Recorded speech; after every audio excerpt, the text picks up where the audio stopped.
मेरा नाम शालिनी है। मैं इंदौर की एक छोटे से कस्बे की रहने वाली हूँ। मेरे पति का नाम विवेक है। मेरी शादी को 10 साल हो गए हैं, लेकिन आज भी मेरे कानों में वह थप्पड़ की आवाज़ गूंजती है। एक दिन रसोई में काम करते हुए मेरी कामवाली रिंकी मुझसे पूछती है, आज भी कुछ हुआ है क्या भाभी जी?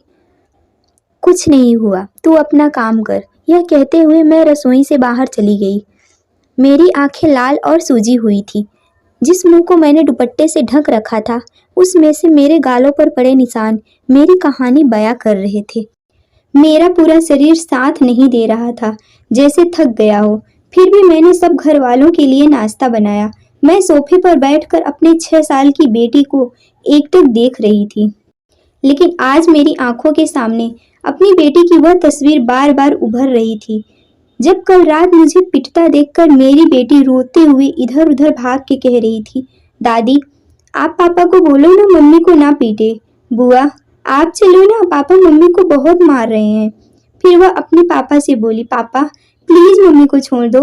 लेकिन विवेक अपने गुस्से में कहाँ किसी की सुनता है। मेरी आंखों में आंसू आ गए। मैं फपक फपक कर रोने लगी। तभी रिया के छोटे छोटे हाथों ने मुझे समेट लिया। माँ आप मत रो, जब मैं बड़ी हो जाऊंगी मैं पापा को बहुत डांटूंगी। मैं कुछ देर उसे गले लगाकर रोती रही, फिर अपने आप को संभालते हुए बोली, आप अपने कमरे में बैठकर पढ़ लो रिया। रिया के वहां जाते ही मैं अतीत की यादों में खो गई। कितने अरमानों से मेरी शादी मेरे माँ बाप ने विवेक के साथ की थी। मेरे माता पिता बहुत संस्कारी थे और उतने ही सीधे भी। विवेक ने मुझे एक शादी में देखा था। उसके बाद से ही वह 2 साल तक मेरे घर वालों के पीछे पड़ा रहा शादी के लिए। मैं उस समय एमए फर्स्ट ईयर में ही थी। मैं अपनी पढ़ाई पूरी करना चाहती थी, इसीलिए मैंने शादी के लिए मना कर दिया। विवेक अपने घर वालों को भेजता रहा रिश्ते को हाँ करवाने के लिए। यह सब देखकर कई बार मेरी माँ बोल पड़ती, कितना पीछे पड़ा है वह तेरे। अभी मना करने के बावजूद भी कहीं और शादी नहीं करना चाहता।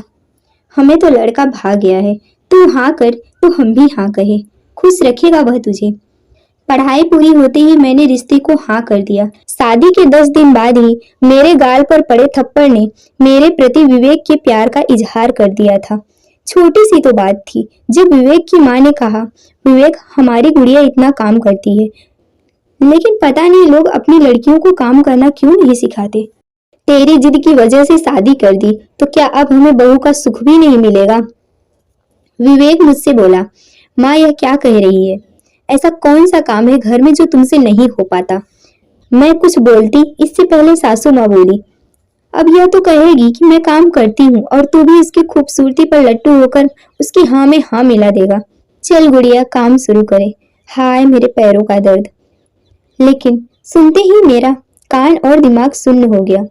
मुझे समझ नहीं आया कि क्या हुआ। विवेक बोला सुबह सुबह विवेक बोला सुबह सुबह दिमाग खराब कर दिया।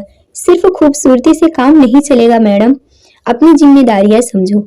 आज के बाद यह सब क्लेश मुझे नहीं चाहिए। कहते हुए विवेक ऑफिस चला गया।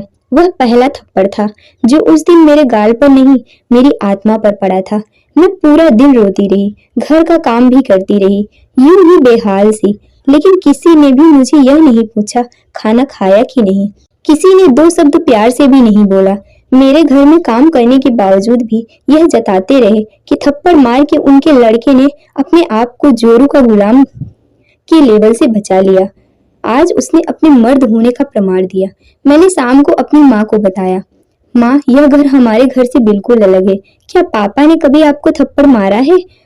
तभी वहां से माँ सब पकाकर बोली, बेटा यह सब छोटा मोटा तनाव हर घर में होता है। अभी नई नई गृहस्थी है, धीरे धीरे सब ठीक हो जाएगा। तेरे पापा का स्वभाव नरम है, लेकिन कहा सुनी तब भी हो ही जाती है। दामाद जी अच्छे हैं, गलती से हाथ उठा दिया होगा। बेटा थोड़ा सहन करना पड़ता है गृहस्थी के लिए। हमने तुम्हें डोली में भेजा है। लेकिन यह सुनते ही मैंने फोन काट दिया। मुझे समझ आ गया कि माँ आगे क्या बोलेगी। आज 10 साल में मुझे यह भी याद नहीं कि मैं हर छोटी बात के लिए कितना पिटी हूँ। आज भी विवेक वैसा ही है, किसी भी बात का सल्यूशन सिर्फ थप्पड़। 2-3 दिन बाद सॉरी बोल दिया, बाहर डिनर कर लिया, चले तुम्हारी पसंद की ड्रेस ले लेते हैं। अरे यार, ऑफिस का प्रेशर था, तुम तो जानती हो माँ को, वो तो ऐसी ही रहेंगी, लेकिन तुम तो समझदार हो, गुड़िया तुम्हारे रहते भी काम करे तो भाभी होने का क्या मतलब। यही सब कहता था बाद में, अपनी बात को ऊपर रखने के लिए, लेकिन उस थप्पड़ का जिक्र भी नहीं होता था। उसके बाद मैं क्या महसूस करती थी इस बात का कोई मतलब नहीं था। मैं कुछ नहीं कहती थी, मुझे डर लगता था कि अभी अभी तो बात संभली है, कहीं मेरे कुछ कहने से फिर किसी बात पर विवेक नाराज ना हो जाए और फिर मारपीट हो जाए। लेकिन उस थप्पड़ की गूंज आज भी मेरे कानों में गूंजती है। अभी वो यह सब सोच ही रही थी कि आवाज आई, बहू नाश्ता बनाया क्या? अभी भूख लग रही है, पकौड़े बना दो, सासू माँ बोली। मैं कुछ नहीं बोली। 20 मिनट बाद सासू माँ अपने कमरे से बाहर निकली, रसोई में झांकते हुए। रिंकी, पकोड़े तू क्यों बना रही है, बहू कहाँ है? सासू माँ बोली। भाभी की तबीयत ठीक नहीं है, मैं बना रही हूँ, वह भी आराम से खा लेंगे, रिंकी बोली। अब बताओ, यह तो नखरे हैं इनके। ड्राइंग रूम की तरफ से आते हुए मुझको देखकर बोली, अब सोफे से नहीं उठोगी क्या? क्यों गुस्सा दिलाती हो विवेक को? विवेक कहाँ है? विवेक के कमरे की तरफ जाते हुए, उठ जा बेटा, तू उठेगा शायद तभी हमें नाश्ता मिले। महारानी सोफे पर बैठी हैं, तेरी तो जिंदगी बर्बाद हो गई, रोज की खिचखिच है इस घर में। विवेक बिस्तर से उठा, इसकी तो गुस्से में कमरे से बाहर निकल ही रहा था कि तभी मेरी नजर बेटी रिया पर पड़ी, जो अपने कमरे के दरवाजे से छुपकर देख रही थी, जैसे उसकी आंखें मुझसे कह रही हो कि माँ मुझे डर लग रहा है। अब तो मैं रिया की आंखें देखकर सहज उठी। एक अजीब सा एहसास था। वह विवेक ने जैसे ही हाथ उठाया, तभी मैंने अपना मोबाइल टीवी पर पटका। मेरा यह रवैया देखकर विवेक बोला, क्या पागल औरत है, टीवी तोड़ दिया, अब क्या इसका पैसा तेरा बाप देगा? विवेक का ध्यान मेरी तरफ से हटा और टूटा मोबाइल और टीवी देखने लगा, हाथों में उठाकर। हे राम, कितना नुकसान हो गया, कुछ अकल नहीं है क्या तुझे? सासू माँ बोली। लेकिन आज जैसे मैं कुछ और ही थी, चिल्ला कर बोली, बस कीजिए आप लोग, 10 साल में आज आपका टीवी टूटा तो नुकसान हो गया। 10 साल में इस घर में मेरे शरीर से लेकर आसमान तक के टूटकर बिखर गए, तब नुकसान नहीं था। वह आज तक किसी ने नहीं गिना। मेरी बेटी के आंसुओं और उसके छोटे से दिमाग पर जो जोर पड़ा, वह किसी ने नहीं जाना। जिस दिन विवेक ने मुझे पहला थप्पड़ मारा, तब आपकी आह नहीं निकली, आज जैसे टीवी के टूटने से निकली। आज कुछ और ही कहानी होती मेरी। और विवेक, तुमने जैसे इन टूटी हुई चीजों को देखा, वैसे एक जीते जागते इंसान का टूटना तुम कैसे नहीं देख पाए? तुम्हारी टूटी हुई चीजों की कीमत तो मेरे पापा मांगने पर भी दे देंगे, लेकिन मेरे टूटने की कीमत कौन देगा? तुम्हारी माँ दे पाओगे तुम? मेरी माँ ने कहा था, धीरे धीरे सब ठीक हो जाएगा, और उसे ठीक होने का मैं पिछले 10 साल से इंतजार करती रही हूँ। कितनी बेवकूफ थी मैं। तुम्हें तो मुझे मार पीट कर अपने मर्द होने का एहसास मिलता है, लेकिन मुझे सहन करके तुम्हारे घर की अच्छी बहू होने का खिताब नहीं चाहिए। मैं अपनी बेटी के सामने अपने आप को कमजोर दिखाकर उसे कमजोर नहीं कर सकती। अगर अब मैं सहन कर लिया तो कल को रिया भी किसी आदमी से पिटने को अपना भाग्य मान लेगी। ऐसा है, ज्यादा बोल रही है ना, तो निकल जा मेरे घर से। इसी समय विवेक बोला, मैं घर से निकल जाऊं? क्यों?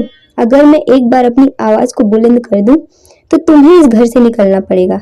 बाहर निकलने की देरी है मुझे, तो बोलो मैं बाहर जाऊं या तुम लोग अपनी गलतियों का पश्चाताप करोगे। आज के बाद अगर मुझे किसी ने भी हाथ लगाया तो मजबूरन मुझे कानूनी अधिकार मांगने पड़ेंगे। शायद आप जैसे पढ़े लिखे लोग समाज में शरीफ बनकर रहने वाले लोग नहीं चाहेंगे। मेरा विवेक को यह सब कहना अच्छा नहीं लगा। उसका मेल ईगो कैसे बर्दाश्त करता। उसने मेरा हाथ खींच लिया। विवेक का दिमाग और कान सुन्न हो गए।